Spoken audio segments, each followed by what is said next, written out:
ഞാൻ ഈ സ്പൂണും പിടിച്ചുകൊണ്ട് എന്താ പരിപാടി എന്ന് ചിന്തിക്കുന്നുണ്ടാവും അല്ലേ? ഇതൊരു ടേബിൾ സ്പൂൺ എന്ന് പറയുന്ന ഒരു സാധനമാണ്, നമുക്കെല്ലാവർക്കും അറിയാവുന്ന അല്ലേ? ഓക്കെ, അതിലേക്ക് വരാം. ഇപ്പോൾ ഈ ടേബിൾ സ്പൂണിനേക്കാളും ചെറിയൊരു അളവ് നിങ്ങളൊന്ന് സങ്കല്പിച്ച് നോക്കുക. എന്ന് വെച്ചാൽ നമ്മൾ ടീസ്പൂണൊക്കെ പറയില്ലേ, ഒരു കപ്പ് ചായയിൽ നമ്മൾ പഞ്ചസാര ചേർക്കുമ്പോൾ ടീസ്പൂൺ, അതുകൊണ്ടാണ് അതിന് ടീ സ്പൂൺ എന്നും പറയുന്നത്. എന്ന് വെച്ചാൽ ഏതാണ്ട് 4 ഗ്രാമോളം പഞ്ചസാര വരും. അപ്പോൾ എന്തിനാണ് ഇത്തരത്തിലുള്ളൊരു ആമുഖം ഇയാൾ പറഞ്ഞുകൊണ്ടിരിക്കുന്നത് എന്നുള്ളവർക്ക് നിങ്ങൾക്ക് ആമുഖം കുറച്ചും കൂടി നീട്ടാൻ പോകാൻ ഞാൻ മറ്റൊന്നുമല്ല, ശരീരത്തിൽ ഒരു ശരാശരി മനുഷ്യൻ്റെ ശരീരത്തിൽ എത്ര രക്തം ഉണ്ടാവും ഏതെങ്കിലും ഒരു സമയത്ത്? മൊത്തത്തിൽ 70 കിലോ 75 കിലോ ഭാരമുള്ള ഒരു വ്യക്തിയുടെ ശരീരത്തിൽ ഏതാണ്ട് 5 ലിറ്റർ രക്തം ഉണ്ടെന്നുള്ളത് നമുക്ക് എല്ലാവർക്കും അറിയാം.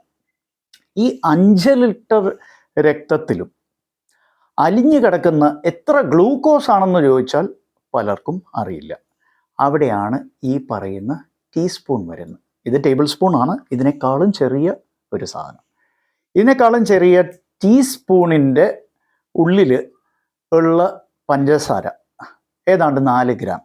വെറും 4 ഗ്രാം പഞ്ചസാര, ഗ്ലൂക്കോസ് മാത്രമേ ഈ പറഞ്ഞ 5 ലിറ്റർ രക്തം ഉള്ള ഒരു വ്യക്തിയുടെ ശരീരത്തിൽ ഏതെങ്കിലും ഒരു നിമിഷം ഉള്ളൂ എന്ന് പറഞ്ഞാൽ എത്ര പേര് വിശ്വസിക്കും? കുറച്ചും കൂടി വ്യക്തമാക്കാം.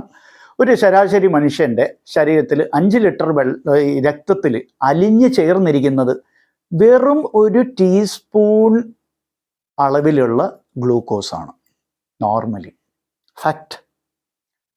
വിശ്വാസമാവുന്നില്ല. ഇനിയിപ്പോൾ അവിശ്വസനീയമായ ഒരു കാര്യം കൂടി പറയാം. ഇത് 5 ഗ്രാമായിട്ട് കൂടിയാൽ നിങ്ങളുടെ രക്തം ഒരു പഞ്ചസാര പാനി പോലെയാവും. എന്ന് വെച്ചാൽ ഷുഗർ സിറപ്പ് പോലെയാവും. തിക്ക്. പ്രശ്നമായി അല്ലേ? അതിനാണ് പ്രമേഹം എന്ന് പറയുന്നത്. ആ പ്രശ്നത്തിനാണ് നമ്മൾ പ്രമേഹം അഥവാ ഡയബറ്റീസ് എന്ന് പറയുന്നത്. ഈ 4 ഗ്രാം എന്നുള്ളത് 3 ഗ്രാമായിട്ട് കുറഞ്ഞാൽ നിങ്ങൾ മരിച്ചു പോവുക വരെ ചെയ്യാം. മരണം വരെ സംഭവിക്കാം. പ്രശ്നങ്ങളാണ്, അപ്പോഴും പ്രശ്നങ്ങൾ. എന്ന് വെച്ചാൽ വെറും 1 ഗ്രാം ഇങ്ങോട്ടും അങ്ങോട്ടും എന്നുള്ളൊരു നൂൽപാലത്തിലൂടെയാണ് നമ്മുടെ ജീവിതം മുന്നോട്ട് പോകുന്നത്. 1 ഗ്രാം ഗ്ലൂക്കോസിൻ്റെ നൂൽപാലത്തിലൂടെ മാത്രമേ ജീവിതം മുന്നോട്ട് പോകുന്നത് എന്നുള്ളത് അടിവരയിട്ട് വയ്ക്കുക. It's very very interesting. അപ്പോൾ ഈ 4 ഗ്രാം ഗ്ലൂക്കോസ് ആണ് ഒരു നോർമലി നമ്മുടെ ശരീരത്തിൽ വേണ്ടത് എന്ന് പറയുന്നു. അപ്പോൾ ആൾക്കാർ വിചാരിക്കേ വെറും 4 ഗ്രാമോ? അപ്പോൾ ഇത് എന്തുകൊണ്ടാണ് ഇങ്ങനെ കുറഞ്ഞു പോകാത്തത്? ഞാൻ എന്തെങ്കിലും വ്യായാമം ചെയ്യുമ്പോൾ അല്ലെങ്കിൽ ഞാൻ നടക്കാൻ പോകുമ്പോൾ 4 ഗ്രാം കൊണ്ട് എന്തുണ്ടാവാൻ? ഒരു ശരാശരി മനുഷ്യൻ കഴിക്കുന്ന ഭക്ഷണത്തിൻ്റെ അളവ് എന്താ ഒരു ദിവസവും? മൊത്തത്തിൽ 1/2 കിലോനേക്കാളും കൂടുതൽ ഭക്ഷണമാണ് ഓരോരുത്തരും ഓരോ ദിവസം അകത്താക്കുന്നത്. ശരിയല്ലേ? ബ്രേക്ക്ഫാസ്റ്റ്, ലഞ്ച്, ഡിന്നർ എന്നീ 3 പ്രധാന ഭക്ഷണങ്ങളെല്ലാം കൂടി ഒന്ന് കൂട്ടി നോക്കിയേ. നിങ്ങൾ 1/2 കിലോന് ചിലപ്പോൾ 1 കിലോവും 2 കിലോ ഒക്കെ കഴിക്കുന്ന ആൾക്കാരുണ്ടാവും. ഇപ്പോൾ ഒരു ഫുൾ ബിരിയാണി എന്നൊക്കെ പറഞ്ഞാൽ 1 കിലോന് കൂടുതൽ വരും. ശരിയല്ലേ? അങ്ങനെ കഴിച്ചാൽ പോലും നോർമലി നിങ്ങളുടെ ശരീരത്തിൽ വെറും 4 ഗ്രാം ഗ്ലൂക്കോസ് ഉണ്ടാവുള്ളൂ രക്തത്തിൽ. രക്തത്തിൻ്റെ കാര്യമാണ് ഈ പറയുന്നത്. രക്തത്തിൽ വെറും 4 ഗ്രാം ഗ്ലൂക്കോസ് ഉണ്ടാവുള്ളൂ. ഓഫ് കോഴ്സ് ഗ്ലൂക്കോസ് വേറെ പല രൂപങ്ങളിലും ഭാവങ്ങളിലും ശരീരം സ്റ്റോർ ചെയ്ത് വയ്ക്കും. ഞാൻ അതിനെക്കുറിച്ചല്ല പറയുന്നത്. സ്ഥിരമായി ചംക്രമണം ചെയ്യപ്പെടുന്ന ഗ്ലൂക്കോസിൻ്റെ അളവ് വെറും 4 ഗ്രാംസ്, 4 ഗ്രാമേ ഉള്ളൂ എന്നാണ് അർത്ഥം. അപ്പോൾ ഈ സ്പൂൺ ഞാൻ എന്തുകൊണ്ടാണ് പിടിച്ചുകൊണ്ടിരുന്നത് എന്നുള്ളത് ഇപ്പോൾ വ്യക്തമായല്ലോ അല്ലേ? ഇനിയിപ്പോൾ ഞാൻ സ്പൂൺ താഴെ വയ്ക്കുകയാണേ. ഇനിയിപ്പോൾ അത് കണ്ട ആർക്കും കുരുപൊട്ടണ്ട. ഓക്കെ, തിരിച്ചിലേക്ക് വരാം. അപ്പോൾ ആരാണ് ഈ രക്തത്തിലെ ഈ ഗ്ലൂക്കോസ് ലെവലിനെ നിയന്ത്രിച്ച് ഈ 4 ഗ്രാം തന്നെ നിലനിർത്തുന്നത്? അപ്പോൾ 4 ഗ്രാം എന്നുള്ള 5 ഗ്രാമായ പ്രമേഹമായി, 3 ഗ്രാമായ ജീവൻ വരെ നഷ്ടപ്പെടാം. 4 ഗ്രാമിൽ നിലനിർത്തുന്നതിൽ പ്രധാനമായിട്ട് 2-3 അവയവങ്ങളാണ്. ഓഫ് കോഴ്സ് തലച്ചോറ് അവിടെ ഉണ്ട്, ഓൾവേസ് ഉണ്ട്, വലിയ സംശയമൊന്നുമില്ല. അതല്ലാണ്ട് പ്രധാനമായിട്ടും പാൻക്രിയാസ്, നമുക്കറിയാം ഇൻസുലിൻ ഉൽപ്പാദിപ്പിക്കുന്ന പാൻക്രിയാസ്. പക്ഷേ അവയെക്കാളും പ്രാധാന്യം അർഹിക്കുന്ന ഒരു അവയവമുണ്ട്. ഏതാണെന്നറിയാവോ? ലിവർ, കരളും കിഡ്നികളും. Very important. Of course pancreas insulin ഉൽപ്പാദിപ്പിക്കുന്നു എന്നുള്ള സത്യം തന്നെയാണ്. പക്ഷേ ഈ പറയുന്ന ഇൻസുലിൻ്റെ പ്രവർത്തനവും ഈ പറയുന്ന ഇൻസുലിൻ്റെ ആയുസ്സും ഈ പറയുന്ന ഇൻസുലിൻ്റെ എല്ലാ മറ്റുള്ള ബാലൻസിങ്, മറ്റുള്ള ഹോർമോൺസ് ആയിട്ടുള്ള ബാലൻസിങ് ഒക്കെ നിർവഹിക്കുന്നത് ലിവറും കിഡ്നികളും മാത്രമല്ല, മാംസപേശികളും കൂടിയാണ്. ഒരു പരിധിവരെ അഡിപ്പോസ് ടിഷ്യൂ ആയ കൊഴുപ്പ് വരെയാണ്. അവിടെ ഞാനിപ്പോൾ നിങ്ങളുടെ സ്ക്രീനിലൊരു ഒരു പിക്ചർ കാണിച്ചു തരാം. ആ പിക്ചർ ഒന്ന് നോക്കുക. 4 അവയവങ്ങളാണ് പ്രധാനമായിട്ടും ആ പിക്ചറിൽ കാണിച്ചിരിക്കുന്നത്. ഈ 4 അവയവങ്ങളുടെ വളരെ സന്തുലിതമായ പരസ്പര ബഹുമാനത്തോടെ, പരസ്പര സ്നേഹത്തോടെ, സമ്മതത്തോടെ ചെയ്യുന്ന ഓരോരോ പ്രവൃത്തികളാണ് ഇതിന് ഏറ്റവും പ്രാധാന്യം അർഹിക്കുന്നത്. അപ്പോൾ ഒന്ന് തലച്ചോറ്, ഓഫ് കോഴ്സ് ഞാനത് പറഞ്ഞു. രണ്ടാമത്തേത് ഈ പറയുന്ന കരളും പാൻക്രിയാസും, അത് ഒരുമിച്ചാണ് ഇതിൽ കാണിച്ചിരിക്കുന്നത്. മൂന്നാമത്തേത്, അതായത് 6 o'clock പൊസിഷനിൽ കാണുന്ന മാംസപേശികൾ, സ്കെൽറ്റൽ മസിൽസ് ആണ്. നാലാമത്തെ കാണിച്ചിരിക്കുന്നത് അഡിപ്പോസ് ടിഷ്യൂസ്. അഡിപ്പോസ് ടിഷ്യൂ എന്ന് പറയുമ്പോൾ കൊഴുപ്പ്. അപ്പോൾ ഈ കൊഴുപ്പ് എന്ന് പറയുമ്പോൾ മോശപ്പെട്ട ഒരു സാധനമാണെന്ന് പലരും പറയും. അല്ല, ശരീരത്തിലെ ഏറ്റവും വലിയ ഹോർമോൺ ഉൽപാദകൻ ആര് എന്ന് ചോദിച്ചാൽ ഒറ്റ ഉത്തരമേ ഉള്ളൂ, അത് അഡിപ്പോസ് ടിഷ്യൂ ആയ കൊഴുപ്പാണ്. നമ്മുടെ ശരീരത്തിൽ അടിഞ്ഞുകൂടിയിട്ടുള്ള അഡിപ്പോസ് ടിഷ്യൂ, അതായത് ബ്രസ്റ്റിലായിക്കോട്ടെ, കൈകട പുറകിലായിക്കോട്ടെ, വയറിന് ചുറ്റുമായിക്കോട്ടെ, തുടകൾ, ചന്തിയുടെ ചുറ്റും എല്ലായിടത്തും അടിഞ്ഞുകൂടിയിരിക്കുന്ന ഈ അഡിപ്പോസ് ടിഷ്യൂ എന്ന് പറയില്ല, അഡിപ്പോസിറ്റി എന്ന് പറയില്ല. അഡിപ്പോസിറ്റി എന്ന് ഭയങ്കര കുഴപ്പമായിട്ടാണ് എല്ലാവരും കാണുന്നത്. പ്രത്യേകിച്ച് ഇപ്പോൾ ഈ വണ്ണം കുറയ്ക്കുന്ന മരുന്നുകൾ വന്നതോടെ സോഷ്യൽ മീഡിയയിൽ നോക്കിക്കൊണ്ടിരിക്കുന്നവരെല്ലാവരും ഇതിനെ ഭയങ്കര കുഴപ്പമായിട്ടാണ് കാണുന്നത്. പക്ഷേ ഇതിന് അതിൻ്റേതായ പ്രാധാന്യം ശരീരത്തിനുണ്ട്. ഈ അഡിപ്പോസ് ടിഷ്യൂ ഈ പറയുന്ന ഗ്ലൂക്കോസ് ലെവലിനെ നിയന്ത്രിച്ച് നിർത്താൻ വളരെ വളരെ പ്രധാനപ്പെട്ട പങ്ക് വഹിക്കുന്ന. അപ്പോൾ ഈ 4 grams ഓഫ് സർക്കുലേറ്റിംഗ് ഗ്ലൂക്കോസ് രക്തചംക്രമണത്തിൽ എപ്പോഴും സ്ഥിരമായിട്ട് കാണപ്പെടുന്ന ഈ ഗ്ലൂക്കോസിനെ നിയന്ത്രിക്കുന്ന 4 യഥാർത്ഥത്തിൽ 5 അവയവങ്ങളാണ്. 5ാമത്തെ അവയവം ഈ ചിത്രത്തിൽ കാണിച്ചിട്ടുള്ള അത് ഈ കാരണമുണ്ട്. ഈ അവയവത്തിൻ്റെ പ്രാധാന്യം അടുത്ത കാലത്താണ് നമുക്ക് വ്യക്തമായത്. അതാണ് കിഡ്നി, വൃക്കകൾ.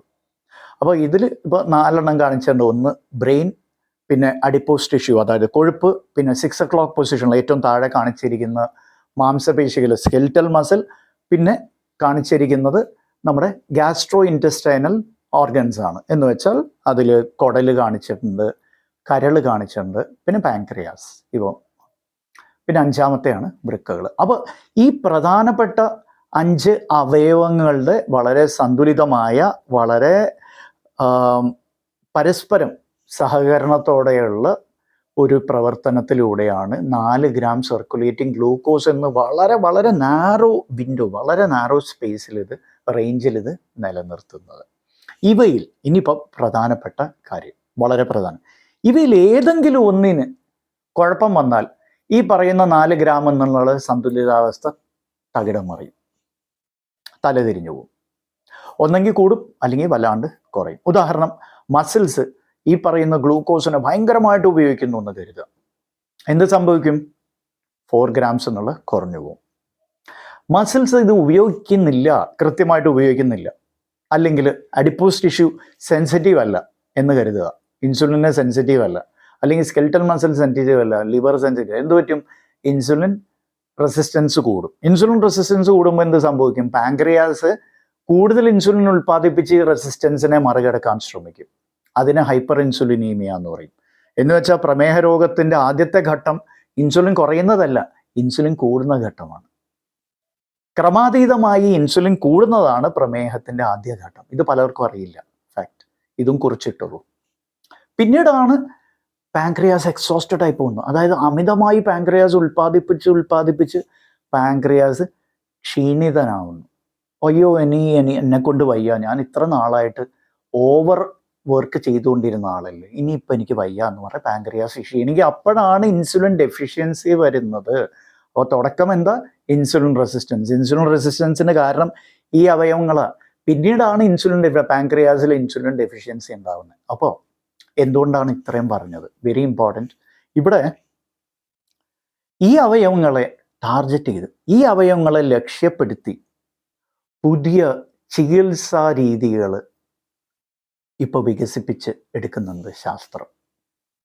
ഉദാഹരണം, തലച്ചോറിനെ എങ്ങനെ സ്വാധീനിക്കാൻ പറ്റും? തലച്ചോറിൻ്റെ സ്വാധീനം ഇതിലെത്ര, ഈ 4 gram ഗ്ലൂക്കോസിൻ്റെ ഇത് നിലനിർത്തുന്നതിൽ ഒരുപാടുണ്ടെന്നുള്ളത് നമുക്ക് മനസ്സിലായപ്പോൾ തലച്ചോറിന് എയിം ചെയ്ത് അല്ലെങ്കിൽ അതിന് ടാർഗറ്റ് ചെയ്തുള്ള മരുന്നുകൾ വന്നത്. അതിൽ ഉത്തമ ഉദാഹരണമാണ് ഈ അടുത്ത കാലത്ത് വൈറലായ ഈ GLP-1 അഗോണിസ്റ്റ്സ് എന്ന് പറയുന്ന ഗ്രൂപ്പിലുള്ളത്. അവ തലച്ചോറിനെ സ്വാധീനിക്കും. നിങ്ങൾ ഭക്ഷണത്തിനെ എങ്ങനെ സമീപിക്കുന്നു, ഭക്ഷണം നിങ്ങളിൽ എന്ത് വികാരങ്ങൾ ഉളവാക്കുന്നു, ഭക്ഷണത്തിനെ നിങ്ങൾ എങ്ങനെ നോക്കിക്കാണുന്നു, ഭക്ഷണത്തോട് അമിത ആർത്തി അല്ലെങ്കിൽ അമിത ഒരു ആഗ്രഹം അതില്ലാതാക്കാൻ ഈ മരുന്നുകളെ കൊണ്ട് സാധിക്കും. അപ്പോൾ വെരി ഇമ്പോർട്ടൻറ്റ് അല്ലേ? That's very beautiful also. അതായത് ഓരോ ലെവൽസിലും ഇത് വ്യാപിച്ച് കിടക്കുന്ന ഓരോ ലെവൽസിലും നമുക്ക് ഇൻ്റർവീൻ ചെയ്യാൻ പറ്റും. അതാണ് ഇതിൻ്റെ ബ്യൂട്ടി. അഡിപ്പോസ് ടിഷ്യൂ, ഈ പറയുന്ന GLP-1 എഗെയിൻ അഡിപ്പോസ് ടിഷ്യൂവിന് ടാർഗറ്റ് ചെയ്യുന്നവയാണ്. അതുപോലെ മറ്റു ചിലർ ഇപ്പോൾ ഇൻസുലിൻ സെൻസിറ്റൈസേഴ്സ് എന്ന് പറഞ്ഞിട്ടുണ്ട്. അതിൽ ഉത്തമ ഉദാഹരണമാണ് പയോഗ്ലിറ്റസോൺ. അതെന്താ ചെയ്യുന്നത്? ഈ അവയവങ്ങളിൽ ഇൻസുലിൻ സെൻസിറ്റിവിറ്റി കൂട്ടും. അപ്പോൾ ശരീരത്തിന് ഉൽപ്പാദിപ്പിക്കാവുന്ന പരിമിതമായ ഇൻസുലിൻ പോലും അവിടെ പ്രവർത്തിക്കും. അപ്പോൾ ലിവറിൽ പ്രത്യേകിച്ച് അപ്പോൾ ഇൻസുലിൻ അപ്പോൾ ഓരോ അവയവത്തിലും എത്രത്തോളം ഈ 4 grams of glucose, of circulating glucose, ഇത് നിലനിർത്താൻ ഓരോ അവയവവും എത്രത്തോളം കോൺട്രിബ്യൂട്ട് ചെയ്യുന്നു, ആ അവയവത്തിനെ ടാർഗറ്റ് ചെയ്ത് നമുക്ക് പുതിയ ചികിത്സാ രീതികൾ വികസിപ്പിച്ചെടുക്കാൻ സാധിക്കുന്നു. ആ ചികിത്സാ രീതികൾ കൊണ്ട് ഒരുപാട് ഗുണങ്ങളാണ് കിട്ടുന്നത്. ബിക്കോസ് ഇറ്റ് അഡ്രസ്സസ്, നമ്മുടെ ഭാഷയിൽ പറയുന്ന it addresses each pathophysiological mechanism. അതായത് എവിടെയാണോ ഈ രോഗത്തിൻ്റെ ഒരു രോഗമുണ്ടാവുന്നതിന് ഏറ്റവും കൂടുതൽ പ്രശ്നങ്ങൾ കിടക്കുന്നത്, അത് തലച്ചോറിലാണെങ്കിൽ തലച്ചോറിന്, അഡിപ്പോസ് ടിഷ്യൂലാണെങ്കിൽ അഡിപ്പോസ് ടിഷ്യൂന്, സ്കെൽറ്റൽ മസിൽസ് അവിടെയാണ്. കിഡ്നീസ്, ഇപ്പോൾ SGLT2 ഇൻഹിബിറ്റേഴ്സ് എന്ന് പറഞ്ഞ മരുന്നുകളുണ്ടല്ലോ. അതായത് നിങ്ങളുടെ അമിത ഗ്ലൂക്കോസ്, രക്തത്തിലുള്ള കൂടുതൽ ഗ്ലൂക്കോസ് മൂത്രത്തിലൂടെ പുറത്തേക്ക് തള്ളിവിടുന്ന ഒരു പ്രക്രിയയാണ് അവയിൽ. അപ്പോൾ കിഡ്നീസിനെ ടാർഗറ്റ് ചെയ്യുന്ന, ഹാർട്ടിനെ ടാർഗറ്റ് ചെയ്യുന്ന, ഹാർട്ടിനെന്ന് പറയുമ്പോൾ ഹാർട്ടിന് വരുന്ന എക്സസ് ലോഡിനെ അത് കുറയ്ക്കും. ഈ പറയുന്ന SGLT2 ഇൻഹിബിറ്റേഴ്സ് ആഫ്റ്റർ ലോഡ് എന്ന് പറയും, കാർഡിയാക് ആഫ്റ്റർ ലോഡ്, അതിനെ കുറയ്ക്കും. അപ്പോൾ കാർഡിയോ ഫ്രണ്ട്ലിയും കൂടിയാണ്. ഫ്രണ്ട്ലി മാത്രമല്ല, കാർഡിയോ ബെനിഫിഷ്യലും കൂടിയാണ്. ഹാർട്ടിന് ഗുണം ചെയ്യുകയും ചെയ്യും. അപ്പോൾ ഒരു അവയവത്തിന് മാത്രം ടാർഗറ്റ് ചെയ്ത് നമ്മൾ വികസിപ്പിച്ചെടുക്കുന്നുണ്ടെങ്കിലും മറ്റുള്ള അവയവത്തിന് പ്ലിയോട്രോപ്പിക് എഫക്ട്സ് എന്ന് പറയും, മറ്റുള്ള അവയവത്തിന് അത് ഗുണകരമായി സ്വാധീനിക്കുന്നു. നല്ല കാര്യമല്ലേ? അപ്പോൾ ഡയബറ്റീസിന് വേണ്ടി എന്ന് നമ്മൾ കൊടുക്കുന്ന ഒരു മരുന്ന് ഒന്ന് സങ്കല്പിച്ച് നോക്കൂ. അത് നിങ്ങളുടെ വണ്ണം കുറയ്ക്കുന്നു, നിങ്ങളുടെ കിഡ്നിക്ക് ഗുണകരമാണ്, നിങ്ങളുടെ ഹാർട്ടിന് ഗുണകരമാണ്, നിങ്ങളുടെ ലിവറിലെ എക്സസ് ഫാറ്റ് അത് കുറയ്ക്കുന്നു. അത് GLP-1 കുറിച്ചാണ് ഞാൻ പറയുന്നത്. ആണെങ്കിൽ എത്ര നന്നായി.